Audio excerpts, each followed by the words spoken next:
Hello दोस्तों, मैं अभिषेक रॉय आपका हार्दिक स्वागत करता हूं हम अपने यूट्यूब चैनल पर। मेरा चल रहा है पॉलिटी, और पॉलिटी में हम पढ़ रहे हैं फंडामेंटल राइट यानी मूल अधिकार या मौलिक अधिकार। हम पढ़ रहे आर्टिकल 19 यानी स्वतंत्रता का अधिकार। यहीं से शुरुआत होता है ना। इसमें आर्टिकल 19 आता है, आर्टिकल 19, 20 है ना, 21 और 22 ये आता है राइट टू फ्रीडम में। ये बात आपको पता है, राइट टू फ्रीडम यानी स्वतंत्रता का अधिकार। और इसमें हम क्या है कि 6 अधिकार है, जिसमें हम एक अधिकार के बारे में पढ़ लिए थे कि वाक एवं अभिव्यक्ति की स्वतंत्रता है ना, अभिव्यक्ति की स्वतंत्रता। और इसे हम काफ़ी डिटेल में कवर किए है ना। आपको ज़रूर देखना चाहिए क्योंकि ये सबसे ज़्यादा डिबेटेबल है। अगर आप मान लीजिए कोई भी चीज़ बोलते हैं है ना, तो आप क्या बोल सकते हैं कि आपको वाक और अभिव्यक्ति की स्वतंत्रता है, लेकिन हम यहाँ पे क्या है कि कुछ रीजनेबल रिस्ट्रिक्शन की भी बात किए थे। क्या चीज़? कि आपको वो चीज़ नहीं बोलना है जो देश की एकता और अखंडता को खतरा हो, देश की सुरक्षा को खतरा है ना। ऐसा ना कुछ बोले कि दंगा भड़क जाए, जो सामाजिक जो ताना बाना है वो दिक्कत में आ जाए, है ना। तो ये सारा चीज़ें जो है आपको ध्यान में रखना है। स्वतंत्रता के अधिकार में हम 19 में ही कुछ अधिकार और है, क्योंकि टोटल 7 अधिकार था है ना, हम ये बात किए थे। और 7 में से जो है एक अधिकार, वो जो संपत्ति का अधिकार है, उसको क्या किया गया, समाप्त कर दिया गया। और कब किया गया, ये सवाल हमेशा पूछा जाता है। ये 44 कॉन्स्टिट्यूशन अमेंडमेंट, कितना, 1978। क्लियर है। एक और आता है, एक आता है 42वां कॉन्स्टिट्यूशन अमेंडमेंट 1976। और इसी में जो है क्या हुआ है, इसी में हम क्या किए हैं कि लघु संविधान इसी को बोलते हैं। क्यों? क्योंकि इसी में जोड़ा गया था सेकुलर है ना, सोशलिस्ट है ना, ये सारा जो शब्द है इसमें क्या है, जोड़ा गया था। क्लियर है। तो ये बात आपको पता है। अब जो हम आगे इसमें पढ़ेंगे, हम वाक एंड अभिव्यक्ति की स्वतंत्रता पर बात कर लिए थे। अब हम आगे पढ़ेंगे क्या चीज़, हम आगे पढ़ेंगे शांतिपूर्ण सम्मेलन का अधिकार। ये बात आपको पता होगा।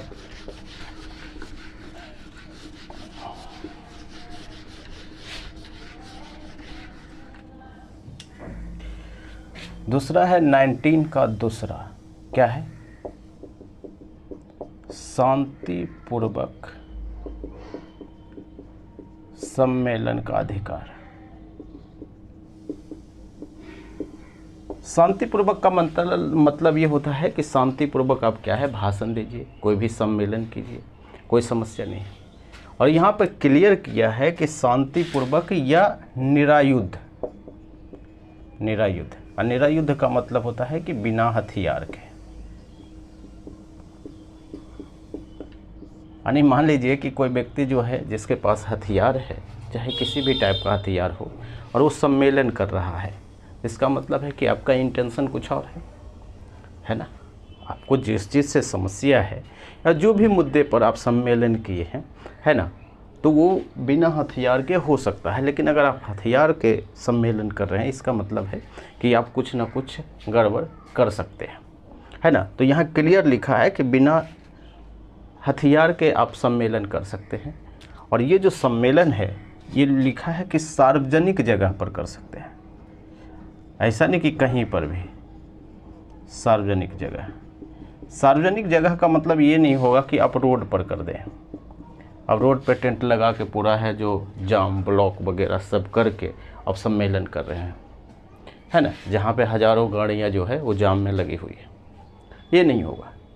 दिल्ली में जो गवर्नमेंट क्या किया है कि अगर आपको सरकार से कोई दिक्कत है या किसी भी मुद्दे पर आप धरना प्रदर्शन या सम्मेलन करना चाहते हैं, तो आपको एक जगह ही दे दिया है, वो है जंतर मंतर। जंतर मंतर, आप वहाँ जाके कीजिए, कोई समस्या नहीं। आप देखेंगे कि दिल्ली में जब भी धरना होता है तो 2 ही जगह होता है, 2 ही जगह नहीं, सॉरी, यही होता है। चाहे किसान का आंदोलन हो, या चाहे अभी जो हुआ था कि जो कुश्ती वाले जो लोग हैं है ना, कुश्ती की जो सारी लड़कियां थी, विनेश फोगाट, वो सब जो है, तो वो लोग भी जो है यहीं पर जो है जनता, या अन्ना हजारे का 2013 में जो आंदोलन था, है ना, तो वो भी आप यहीं पर देखते हैं। तो बिना हथियार के आप सम्मेलन कीजिए। सरकार से कोई दिक्कत है तो आप वहाँ पे आवाज़ उठा सकते हैं। अगर आपकी आवाज़ उतना बुलंद हो गई जैसे 2013 में हुई थी, है ना, महिलाओं का जो कुश्ती वाले जो लोगों ने ब्रिजभूषण शरण सिंह पर जो आरोप लगाया था, वो भी बहुत चर्चा में रहा। किसानों का 1 साल से ज़्यादा हुआ जो आंदोलन हुआ, और फिर आपके सामने रिजल्ट है। यहाँ समस्या ये है कि जब आंदोलन आप शुरू करते हैं तो ये अंदेशा ना हो जाए आईपीसी की धारा जो है 144, जिसको आप कर्फ्यू बोलते हैं। आंदोलन शुरू किया नॉर्मली, लेकिन उसमें जो अज्ञात तत्व या जो होता है ना कि आगे जाके दंगा भी भड़क सकता है ना, या हिंसा हो सकती है, तो सरकार क्या करती है कि 144 लगा देती है। इसलिए ये जो सम्मेलन है आपको बंद किया जाए, ये सरकार का हथियार है ना, तो इसका यूज किया जाता है। सेम वही चीज़ है कि आप जब सम्मेलन करेंगे तो आप देश की एकता और अखंडता को ध्यान में रखिए, है ना, तो आप सम्मेलन कर सकते हैं, कोई दिक्कत नहीं है।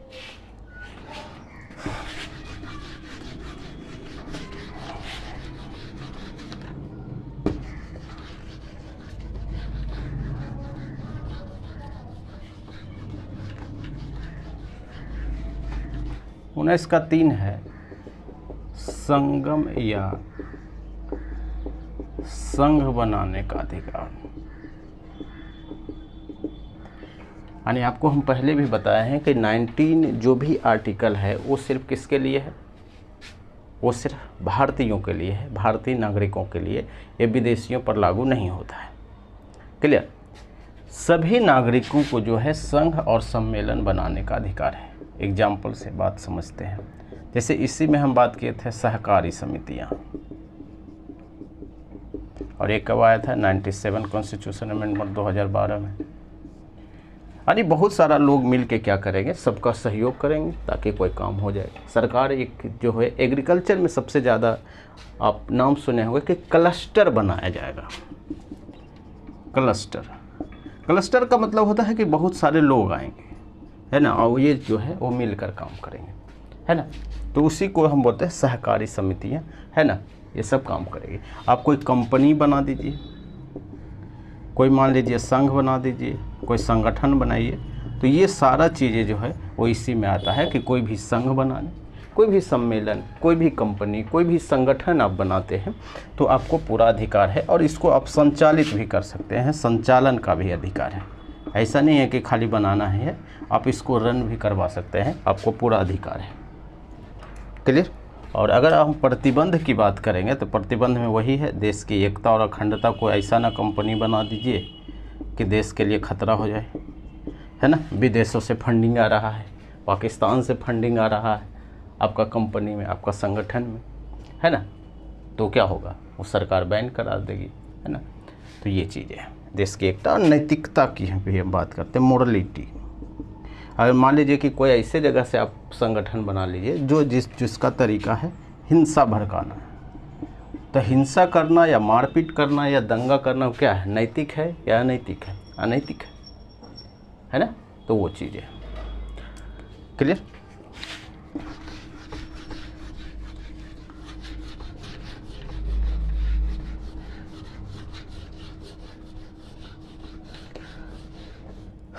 नाइनटीन का 4 है कि घूमने का अधिकार है,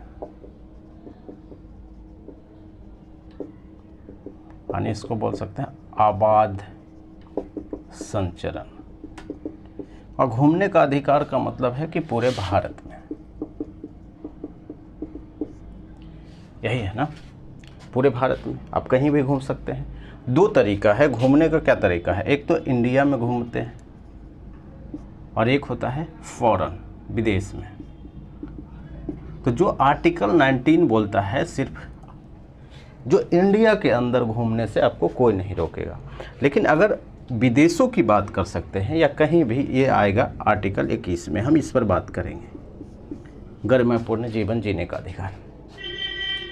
पूरे भारत में आप कहीं भी घूम सकते हैं, कोई समस्या नहीं है ना, आप घूमिए। लेकिन इस पर एक कंडीशन है। कंडीशन क्या है भाई? एक कंडीशन है कि आम लोगों के हित के लिए, और दूसरा है जो ट्राइबल लोग हैं, यानी जो आदिवासी लोग हैं, है ना, जिसको हम शेड्यूल ट्राइब बोलते हैं, उसके हित और सुरक्षा के लिए। क्लियर? जैसे हुआ क्या था कि अंडमान एंड निकोबार पर एक जो फॉरेन व्यक्ति है वो घूमने गया, और आपको पता है कि जो अंडमान निकोबार है वो ज़्यादातर लोग 97% लोग ट्राइबल लोग हैं। मैक्सिमम आबादी क्या है? ट्राइबल का है, आदिवासी का है। और वो लोग हम लोग का बात नहीं समझता है। हम क्या करते हैं, वो अभी भी बिना कपड़ों के रहते हैं। तो ऑब्वियसली बात है कि उसका जो संस्कृति है, उनका जो रहने का जो तरीका है, वो हम लोग से अलग है। चला गया, अब ये चला गया तो इस एरिया में चला गया, और इस व्यक्ति को जो ट्राइबल लोग क्या किया, हमला कर दिया, क्योंकि इनको डर लगा कि हो सकता है कि हमको ही मारने ना आ रहा है ना। तो सरकार वैसे जगह पर जाने से रोकती है जो आपके सुरक्षा के लिए खतरा है, और या तो आप जहाँ जा रहे हैं उस व्यक्ति के लिए खतरा। तो ये बहुत ज़्यादा चर्चा में था। क्लियर? तो इसलिए क्या है कि इसको रोका जाता है कि या तो आपके हित के लिए या जहाँ पे आप जा रहे हैं उसके हित के लिए खतरा ना हो। क्लियर है? तो ऐसे आप सब जगह जा सकते हैं, लेकिन जहाँ पे सरकार रिस्ट्रिक्टेड किया हुआ है कि आप वैसे लोग नहीं जा सकते हैं, तो क्या होगा कि आपको रोका जाएगा। ऐसा नहीं कर सकते हैं कि हमारा आर्टिकल 19 का उल्लंघन हो रहा है। क्लियर? ये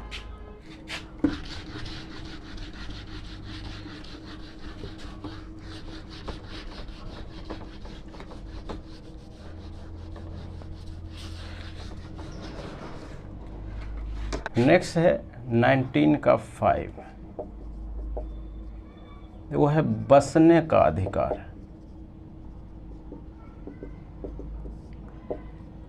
बसने का अधिकार का मतलब क्या होता है? दो चीज़ें होता है, एक तो अस्थाई या अस्थाई एक होता है, और एक अस्थाई होता है। ये अस्थाई का मतलब क्या हुआ कि आप कुछ दिन के लिए गए, फिर क्या होंगे, वापस आ जाएंगे। नहीं, अस्थाई कुछ ही दिनों के लिए, या घूमने गए, वहाँ पर होटल में रुके, तो क्या हुआ, 1-2 दिन घूमे फिर आ गए, तो क्या हुआ, ये अस्थाई। अस्थाई का मतलब है कि वहीं पे आप घर बन ले लिए या बस गए। तो ये दोनों लागू होता है, अस्थाई और ये अस्थाई। आप कहीं भी ले सकते हैं, लेकिन सेम वही बात है कि आप वहाँ नहीं ले सकते हैं कि जहाँ पर क्या है, सरकार रोका हुआ है, रिस्ट्रिक्टेड एरिया है। और वही चीज़ है, सेम वही जो ऊपर हम बात किए हैं कि आम लोगों के हित में, और क्या है, कि वही है जो ट्राइबल लोगों की क्या है, हित और एवं क्या है, सुरक्षा के लिए। क्लियर है? तो इस दोनों बात को आपको ध्यान रखना है। इस एरिया को छोड़कर, है ना, आप कहीं भी भारत में जो है वो ज़मीन ले सकते हैं, कोई समस्या नहीं है। क्लियर है? सेम वही चीज़ है कि ऐसे काम ना करें कि देश का एकता और अखंडता को क्या है, खतरा हो।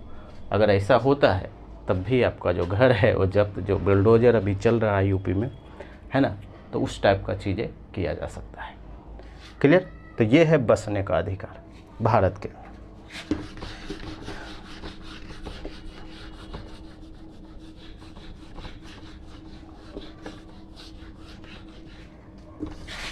उन्नीस का 6 जो है लास्ट है, वो है भारत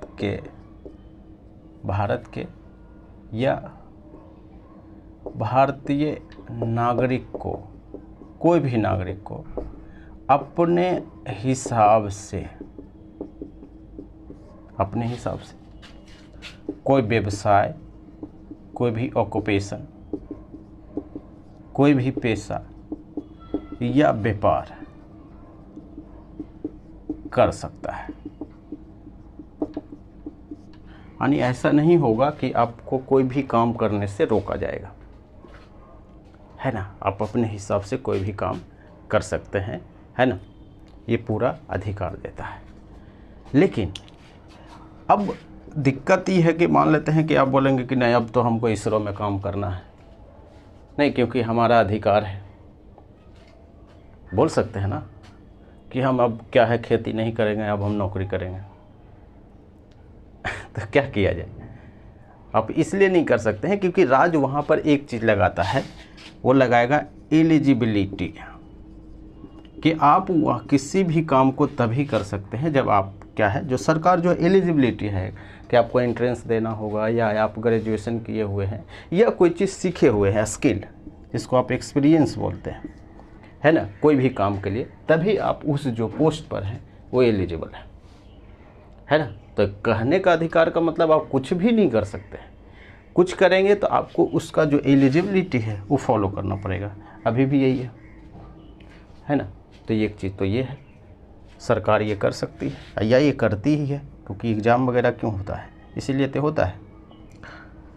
नेक्स्ट है कि राज्य जो है वो अनैतिक कृत्य है। अनैतिक, दो चीज़ें आपको समझना है, बार बार बोल रहे हैं, एक होता है नैतिक और एक होता है अनैतिक। मोरलिटी, मोरलिटी या है इमोरलिटी। ये कैसे क्लियर होता है कि नैतिकता शब्द क्या है? ये चीज़ नैतिक है और ये चीज़ अनैतिक है। इसको समझने के लिए आप ऐसे समझिए कि जो हमारा जो सोसाइटी है, यानी हमारा जो समाज है, जो लोगों के लिए भलाई करता है या समाज को विकास करता है, तो वो चीज़ें क्या है, वो नैतिक है। ठीक है, यानी लोगों के विकास, समाज का विकास के लिए जो रूल बनाया हुआ है उसको हम क्या बोलेंगे, ये नैतिक है। क्लियर है? और जो नहीं है वो क्या है, अनैतिक है। जैसे अगर हम बात करें कि इसमें एक रूल है कि जैसे बड़ों को सम्मान करना चाहिए, तो किस में आएगा, नैतिक में। अच्छी अच्छी चीज़ जो है, ईमानदारी, वो किस में आएगा, ऑनेस्टी, इसी में आएगा, है ना। आपको सत्य बोलना है, ये सब किस में आएगा, मोरलिटी में आ जाएगा। किसी को मारना है, किसी को क्या है, सहयोग करना है, हेल्प करना है, तो क्या होगा, ये मोरलिटी में आएगा। इमोरलिटी में क्या है, चोरी करना, झूठ बोलना, हिंसा। और हिंसा जो शब्द है, हिंसा का मतलब है मारपीट करना। अब हिंसा को हम थोड़ा सा और एलिबरेट करने की कोशिश करते हैं। हिंसा बोलता है कि आप पूरी तरह से बंद कर दें, मारपीट ना करें। लेकिन कभी कभी क्या होता है कि मारपीट करना ज़रूरी होता है। आपको एक एग्जांपल से बात समझता है कि मान लेते हैं कि आप रोड पे जा रहे हैं और कोई व्यक्ति ने किसी जो महिला से या कोई लड़की से बदतमीजी कर रहा है।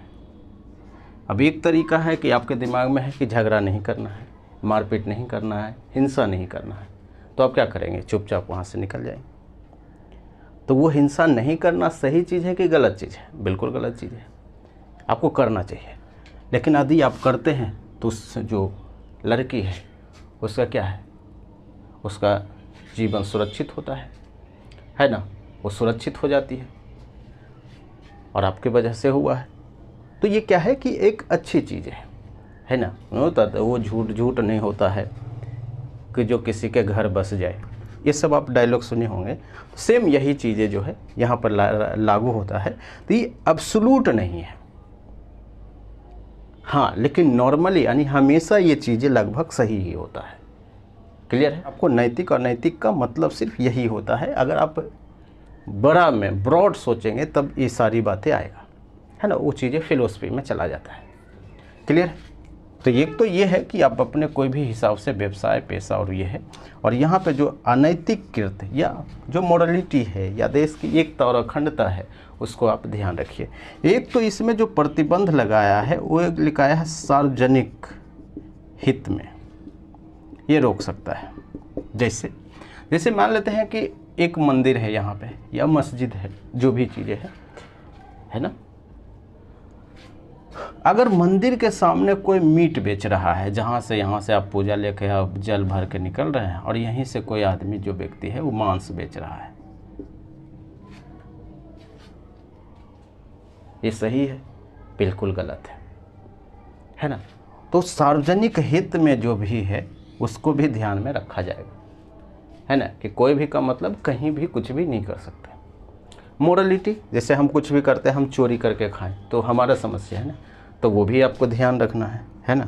हम किसी को मार कर खाएं, मोरलिटी, तो नैतिकता को भी आपको क्या है, ध्यान रखना होगा, है ना। ये रिस्ट्रिक्शन है।